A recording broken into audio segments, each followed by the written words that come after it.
You're free from your work week's grind. All set for the weekend? There is going to be social media scrolling, binge watching, and a lot of pizza parties.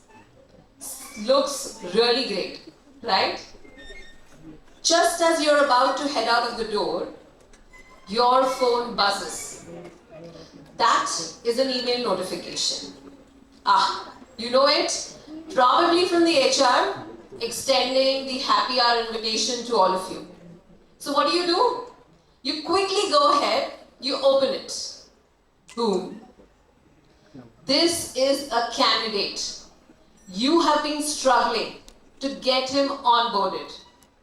He has sent a mail. What does the mail say? He is not joining on Monday as planned.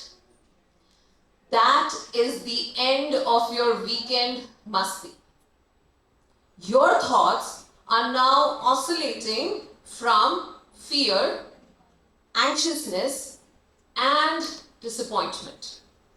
I have been in that situation, and I can tell you, there are so many other recruiters and hiring managers who have seen the same nail-biting drama. So what happened? Why did this candidate, so sure of joining, decides to ghost you? Was it the commute? Maybe the salary? Or the perks? Probably someone has given him an offer to work from home forever, right? But let me tell you, the questions that are rising in are not right. We need to ask, why are we hiring externally? What happened to our in-house talent? As hiring managers, as leaders of organizations, these are the questions we need to reflect upon. A warm good afternoon to all of you. It truly is an honor to speak here at the TEDx event. I believe this stage shines a spotlight on some powerful ideas. Hi there. Once again, my name is Anuradha. I have dedicated my experience nurturing and unlocking human potential within organizations. And they come with some innovative solutions. I take this opportunity to discuss on this vital topic, talent retention. This underlines a business's success and its longevity. So firstly, what is talent? Talent is about people. Talent is about you. What makes you the people happy in a workplace? So there's a Harvard business study and that says quality of relationships make people happy in a workplace. While we get started, there is this question which comes up. Where do you see yourself in the near future? Maybe working a 9 to 5 for almost like 40 odd years? Does that ring a bell? No. It doesn't even sound appealing anymore. So, why do we categorize talent acquisition and talent retention as some form of business strategies, some corporate lingo, when it is all about people and their aspirations? Firstly, let's ascertain talent acquisition. इसका मतलब क्या है? Hiring the right person to do the right job. Now, what is talent retention? Making sure the right person is staying on to do the right job for a long time. Correct? This takes me back to a decade ago when I started my entrepreneurial journey. Quite new, quite unaware. This journey was different because I quite naively thought, like many business owners, finding the right talent is a challenge. And I was completely wrong. Holding them, retaining them, engaging them is another level of a ball game altogether. I vividly remember this individual. Let's call her Aditi. Aditi was talented, she was persistent, she was capable. Despite her potential, we started seeing signs of disengagement. Now these came in different forms. Lack of enthusiasm, absenteeism, unprofessionalism. Eventually, one fine day, Aditi handed in her resignation. That was our wake-up call. What did we do? We rushed. We made sure we had the best of salary hikes. We made sure great incentives. Nothing worked. Absolutely nothing. So Aditi's departure became a turning point for us to see at talent retention in a different note. So what did we do? We were a small company, right? So we invented and introduced a very simple yet a memorable approach. We called it FIRE. Yes, but not what you think it is. The acronym actually stands for Flex, Invest, Reward, Empower, Develop. So when we talk about flexi work arrangements, what are we saying? Let's rope in the remote, the hybrid and the flexi hours for people so they feel motivated to work. What are we talking about when we say invest? Nothing beats than a clear career goal. Invest in your candidate. Invest in your employee. Nurture them with training programs and align them with a wonderful mentor. Rewards. Nothing gives a great high when you are acknowledged and rewarded for the piece of work that you're doing. Sometimes a simple thank you note also makes a world of difference. Empower. Empower is nothing but handling autonomy to employees.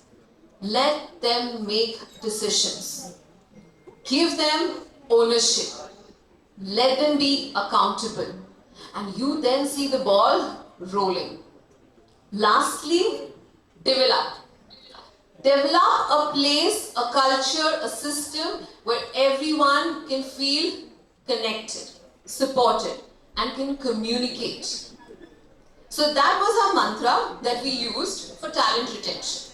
So now you know, if you want to retain talent, better have your employee all fired up about their work. Well, while we're talking about talent retention, let us understand it has two sides to a coin. One of it is the organizations. They contribute to talent retention. The other one is the future global workforce, the Gen Z. What is this Gen Z? We are also happy about. Gen Z is different because you guys are entering into a world which is unique and fast changing. Whether it is your first job, probably a business idea, could be a new line of business that you're starting, or even for some of you who are still figuring it out. Each one of you are rewriting the script. Each one of you want to be a part of meaningful work.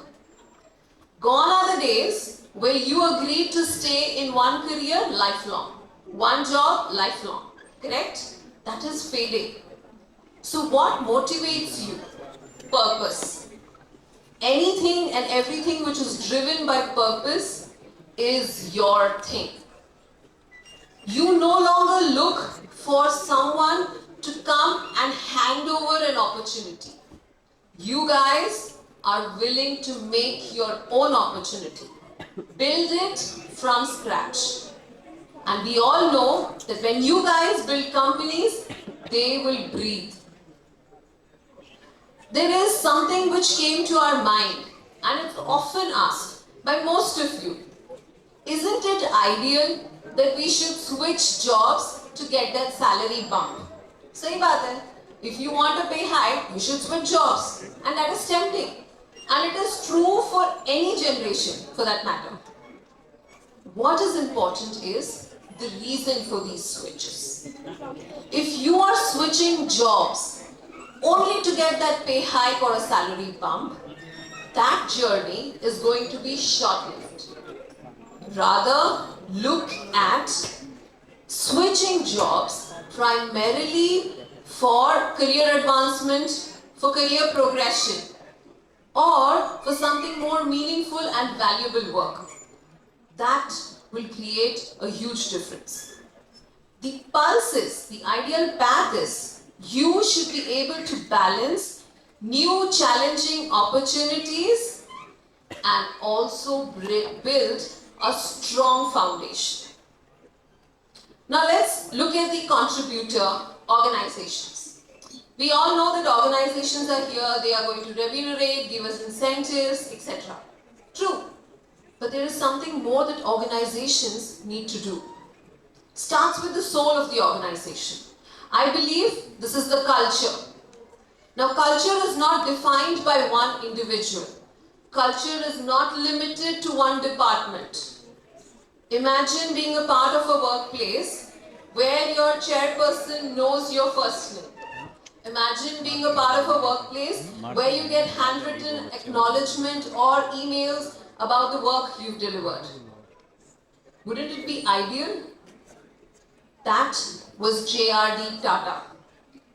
He is believed to walk out of boardrooms to be present in the personal lives of his employees, whether it is to combat over a loss or to celebrate a milestone. J.R.D. is known to have a knack of remembering faces and people. That, my dear friend, J.R.D. Tata. His journey is remarkable because he is talking about motivation beyond monetary gains and benefits. He is talking about a growing essence of work and retention through longevity. Successful organizations are those who follow their leaders. We have visionary leaders like Steve Jobs, Tim Cook, the current generation leaders. They have turned ambitions into reality. They inspire people to work towards their goals and deliver. They are the ones who are advocating for change in legacy of innovation. They bring in a visionary approach to leadership. They also contribute by building transparency and trust. Transparency is important to build trust, and trust reciprocates in employees' commitment. When your leaders communicate with you honestly and openly, you have a sense of pride. You feel connected. You feel secure. As an organization, we have to understand that these play a very huge role, balancing the act of tradition and modernity, just like transparency and trust. In our Indian values, in our ecosystem, traditional values are important and they show a sign of respect, whether it is hierarchy, whether it is seniority. At the same time, there is a growing need to also embrace agility, innovation, and a flat organization structure. We all have to understand these elements contribute in building a successful organization. I would like to end this with a very powerful, thoughtful note. Why don't we, as organizations, And you as Gen Z commit to building a workplace which has a culture of trust, transparency and a supportive environment. We must believe and invest in our future asset, which is the people. Thank you so much for your time and attention.